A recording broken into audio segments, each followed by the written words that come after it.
Bound 75, actually looking a little bit better past Shepherd, but you're on and off the brakes through the Lachlan split and then into St. Bernard. Heavy again on the right-hand side from Ezra Charles to the Brent Spence Bridge. Northbound 75, the heaviest traffic continues to be between 74 and Paddock for an extra 5 to 7 minutes. Northbound 71, on and off the brakes between Delateral and Pfeiffer. And southbound 71 has been a major problem all afternoon. Still going to cost you extra time between Dana and Taft, where crews continue to work to clear up the earlier tractor-trailer fire on the right-hand side. You've got 3 lanes into downtown. Chuck Ingram with traffic on 700 WLW. Power 5 weather, 23 tonight with cloudy skies. For tomorrow, partly cloudy and 28. It is still warm, 52 now at 700 WLW. We're the Rich Franklin. And Trace, you're a big, giant MMA fan. You know what? I actually missed. Rich, his career has been awesome. Well, I missed his fight on it was the 17th, wasn't it? Yes. Was it the 17th against Dan Henderson? Mm-hmm. Now, I got a chance to see the first 2 rounds. He kind of took it to you a little bit. But the third round, I thought you really turned it around. If I was just looking, just what I hear and what I read, you think, and a lot of people think that you won the fight. I'm still looking at the black eye, buddy. He got you hard. Actually, after the fight, the eye wasn't black. This is all residual from getting poked. Really? Yeah. Yeah. I mean, because it detached retina? No, it's not. I had to go to an ophthalmologist that night. I did a follow-up when I got home on Monday.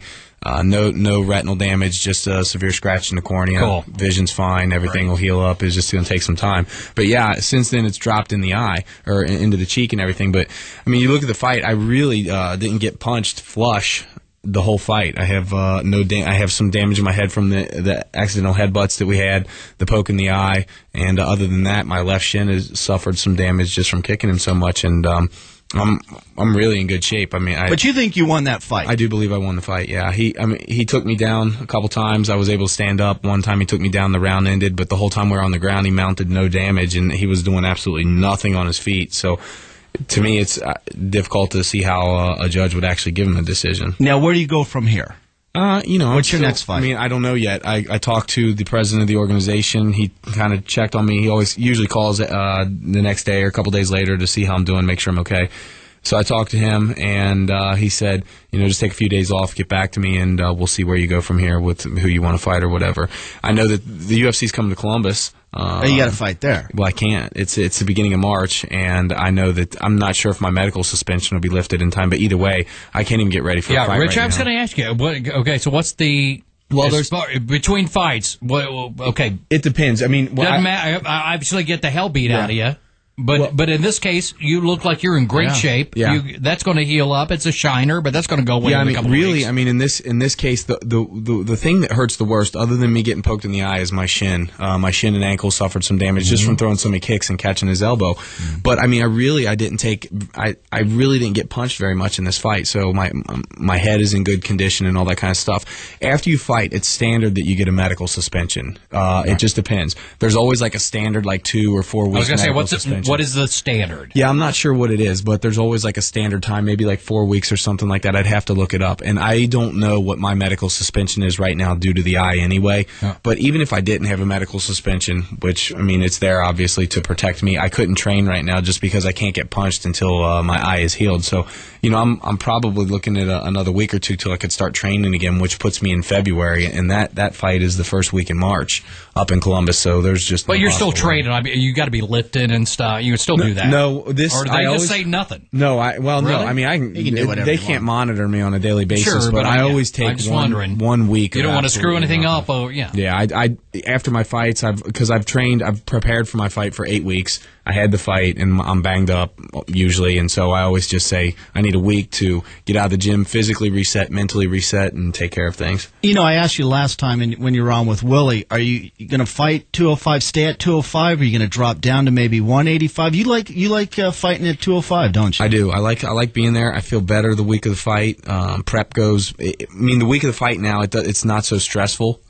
Making weight at 185 pounds for me is an event within itself. and I have to put a lot of effort into that. Does it make you weak because you've lost I was going to say, how much weight? does that take out of you, Well, man? You drop 20 pounds. But dog, that's got to really take it out of you. I'm fighting other guys that are doing the same thing all the time. Yeah. So if it takes it out of me, it takes it out of them. So strength. See, I always thought that somebody playing at that weight, if they're playing at 185, they've got the advantage over you, man, coming down to 85. Well, yes and no, because if I'm coming down from 205 to 185, then they have an advantage that maybe it didn't make them as weak, but they're probably not as strong as me in the first place because I'm 20 pounds bigger than them. Okay.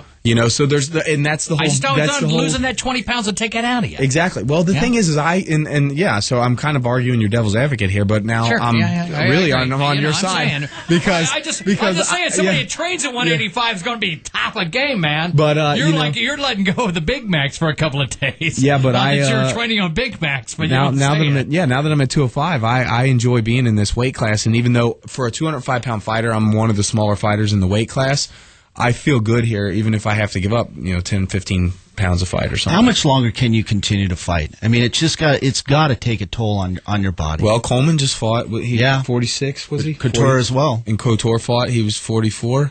So I mean, the time there is potential for me to do another 10 years in this sport, 10 plus.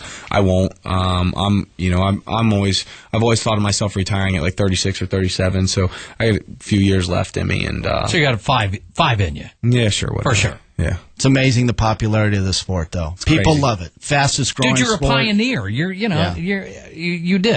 prospected this. Heck yeah, I'm a pioneer. Well, you are, and you're one of the greats. I mean, I mean, much respect. I mean, I'm not saying you did. Yeah, you were there from the beginning. Well, not from the beginning, but from the from the beginning of the explosion when it blew up. Yeah. That's what I'm saying. Yeah. Yeah, and I remember talking about that being in town here, saying, like when I'm in LA or Las Vegas or something like that, it's kind of like being a rock star, and then when you come home, I'm saying, man, you're one of the reasons it blew up. And then it blew up, and now I'll go to the grocery store and people recognize me, like, oh. I was at Kinko's last night doing some stuff, and this guy was sitting next to me, and just randomly, he saw the eye, didn't know who I was at first, and then when he saw the eye, put two and two together. And it's funny how many people do that. And the girls just love tough guys, don't they? They're all over that. How would you know? Who told you that? Heck, no, let me tell you something. I walk around, like I go to a club like this with a club. I go to a club with a black eye like this, and I'm walking around, and I see all these girls staring at me, and I kind of give a little collar pull, like, man, I got it going on tonight. And then I go to the bathroom, and I look at myself in the mirror, and I'm like, oh, crap. Dude, it's got to be tough. What's wrong with that guy's eye? It's got to be tough for you to go out, and I would still think that people would think that, they're going to pick a fight. Guy. I'm telling you, start getting those beer muscles. You know what I'm talking about. It doesn't happen. Never, ever been a problem. I got more people that want to take photos to put on their MySpace, and that's the main problem. And then once somebody starts taking a photo with me, you get like 3, 4, 5 guys. And if I go out to a bar or something like that, 3, 4, 5 guys that know who I am. And then suddenly everybody's like, well, who's this guy they're taking pictures with? And then they start explaining. And then you have another dozen people that have heard the name. So now they want him. And then now everybody's like, well, he's got to be famous. So let's get a picture too. And so you're taking pictures with people that don't know who you are, don't care who you are. But it'd make for a great MySpace photo because I'm sure they know somebody that knows me. Who's the one guy you'd want to fight again? Dan.